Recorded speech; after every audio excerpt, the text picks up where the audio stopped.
But it's like so bad it's good. I can't stop watching. É umas historinhas bobas, assim, meio que sem sentido.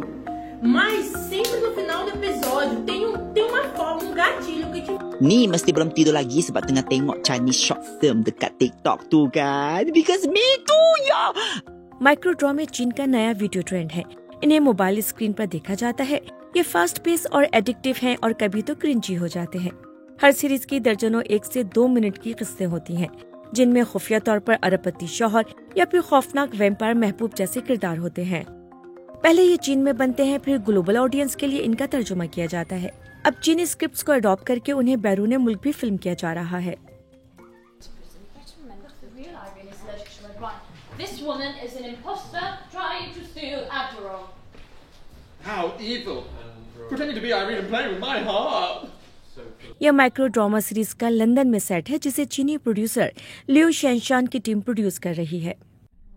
So most of the platforms they give us the script and we do localization by our own local writers and directors. लियो कहती है कि 50 किस्तों की series को तकरीबन 7 से 10 रोज लगते हैं बर्तानिया में फिल्म होने में। 2024 के आगाज से अब तक उनकी टीम ने 15 सीरीज प्रोड्यूस की हैं। उनमें से एक का नाम माई रॉयल सीक्रेट लवर है। Daniel Vanderwood, who is the Duke of Woodsbury. Daniel is trying to protect. It's a bit of a it's very. It is all over the place, isn't it's it? all over the place. There's a lot of things that happen. Duke of Woodbury का किरदार साबिक reality star Digby एजली ने अदा किया है। This is my first one. It's very fast paced though. It's very very fast paced.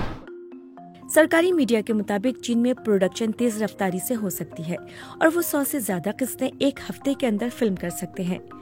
2024 में चीन में 30,000 सीरीज बनी। इस इंडस्ट्री की आमदनी चीन के बॉक्स ऑफिस की सालाना आमदन से भी आगे निकल गई।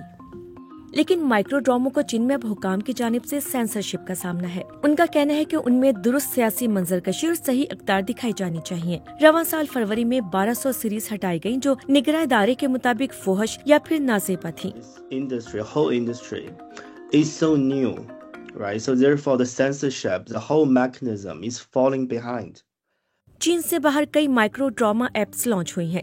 अमेरिका के अलावा लातिनी अमेरिका, एशिया और अफ्रीका में इन एप्स की मार्केट है। एक अंदाजे के मुताबिक इन्हें दुनिया भर में तकरीबन 950 मिलियन मरतबा डाउनलोड किया जा चुका है।